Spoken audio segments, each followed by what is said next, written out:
I wanted to talk a bit more, really, about the Labour Party.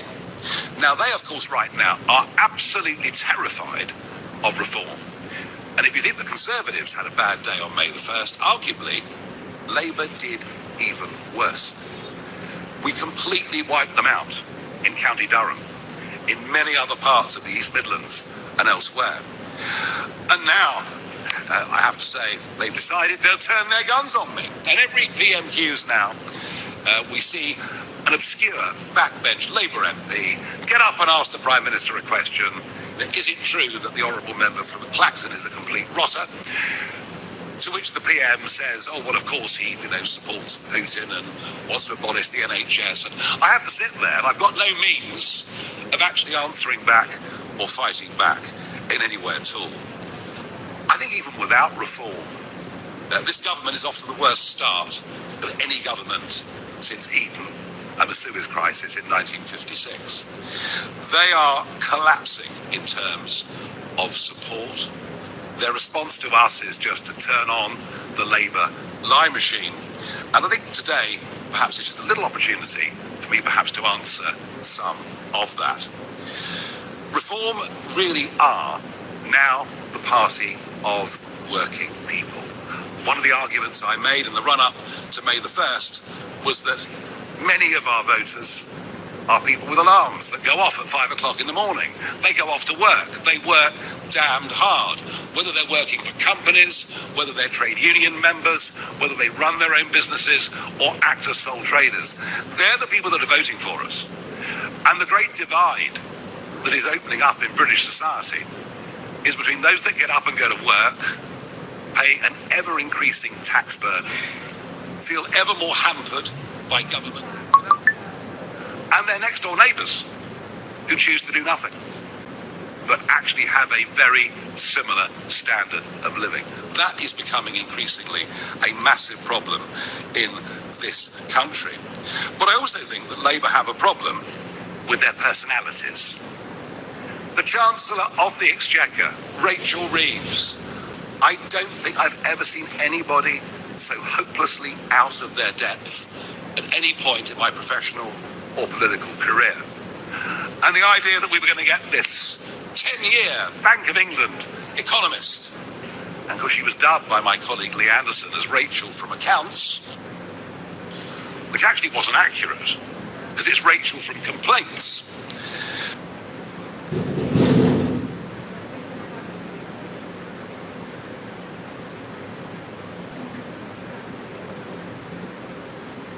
Solicitor that he told everybody he was. This is a very low-grade government.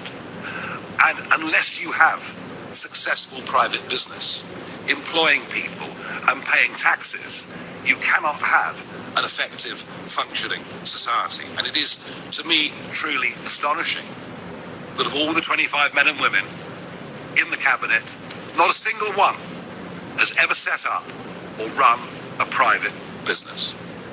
We have a bunch of lawyers. We have a bunch of people prepared to bow down to this concept of international law, but without the economic competency to run a country. And that is why we are genuinely going in the wrong direction. We are watching the de-industrialization of Britain. Yes, of course, there are some jobs being created in wind and solar. But for every job created in that sector, there are 3 or 4 being lost in other parts of the British economy. We now have the most expensive energy prices commercially of any country in the world.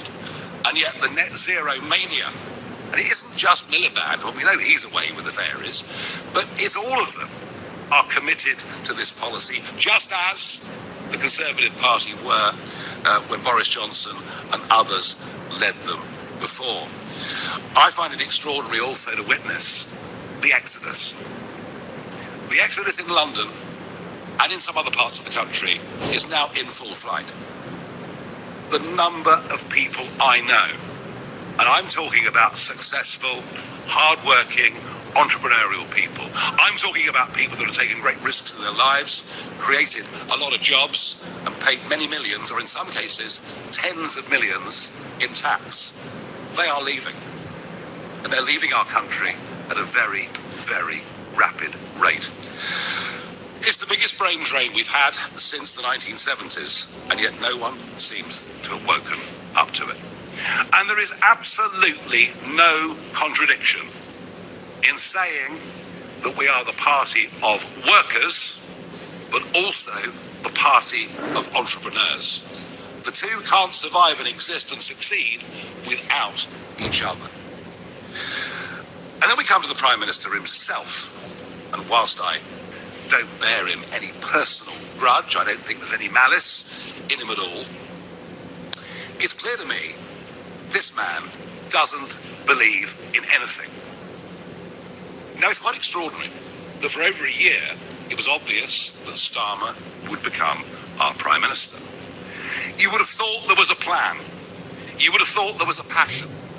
What they would do in government, as opposed to achieving the position of being in government. And yet, as he stood in Downing Street, mid-morning on July the 5th, to give his acceptance and victory speech, in the 9 minutes for which he spoke, he referred to his notes 158 times. Once every 2 seconds, the new Prime Minister had to refer to his notes, scripted to the nth degree, clearly without any great feeling, meaning or passion for the job that was ahead. And now we see that lack of any real political thought, with the daily veering off left and right with speeches and statements that he makes. Terrified of what reform is doing to the Labour vote, he tries to ape us in policy. Of what reform is doing to the Labour vote, he tries to ape us in policy.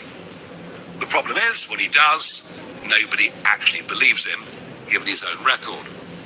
And of course, the more that he does that, the more that he opens up the splits on the left, where we see the Greens, who now would tax, I think, anybody in the country on a good income virtually out of existence. But their support, they are picking up much of that left-wing support, and their support at 10-11% in the national polls is rock solid. We then, of course, have the pro-Gaza vote, which, as a direct result of government policy from both parties, sees many of our inner cities now moving towards sectarian politics. He doesn't seem to see any of this.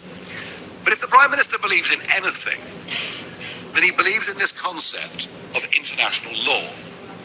He cares about how he's viewed on the world stage, and we've seen that in his actions over the course of the last couple of weeks.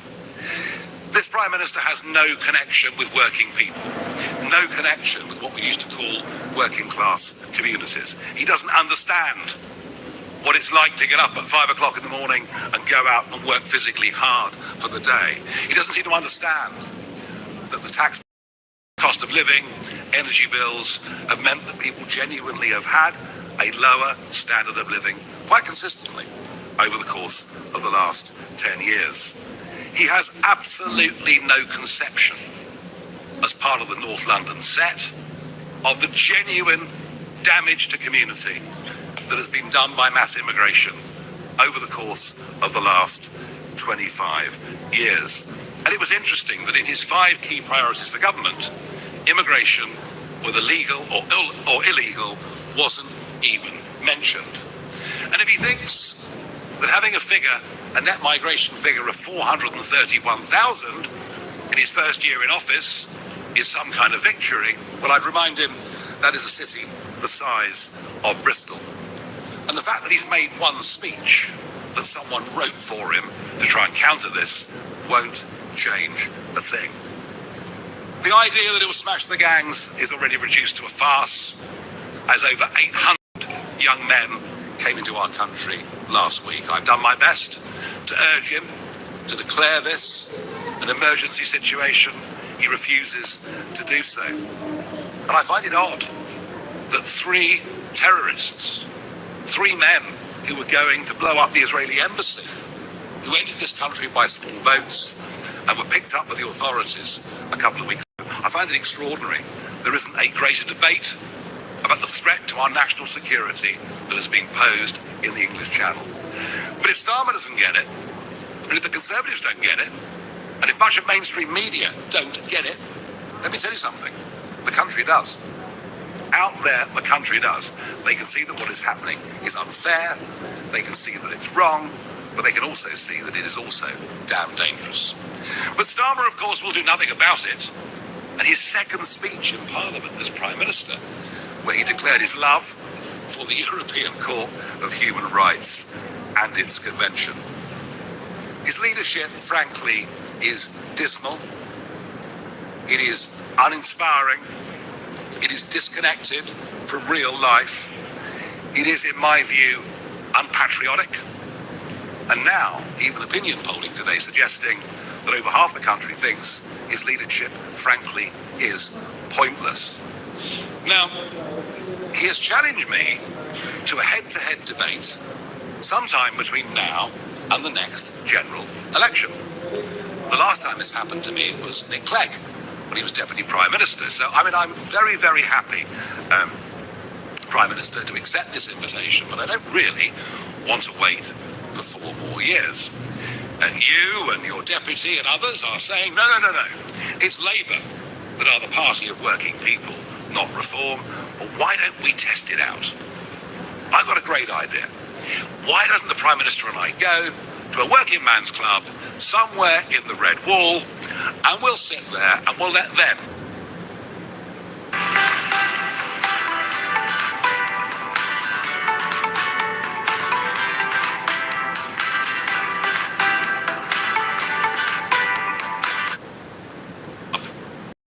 to the Prime Minister.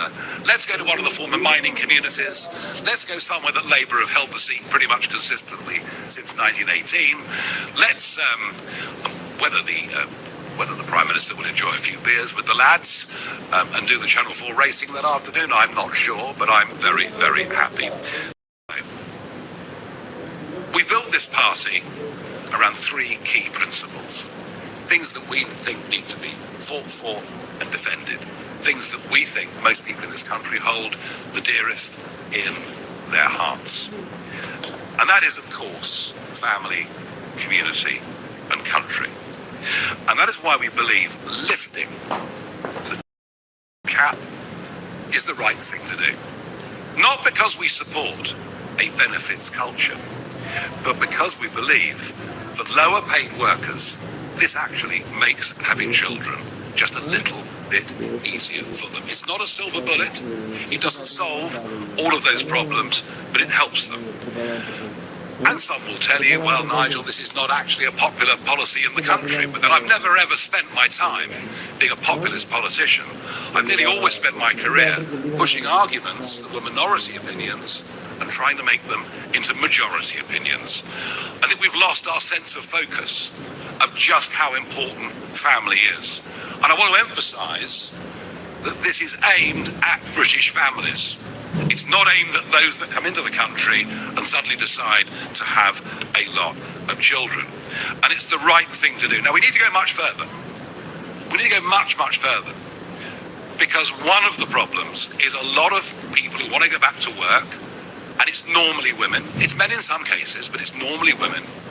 There are other huge issues around childcare. Big questions that have been raised with me. Why in our big workplaces are there not creches when there are in many other continental countries? So we want to go much, much further to encourage people to have children, to make it easier for them to have children. And that is why I also believe that having a transferable tax allowance between married people is the right thing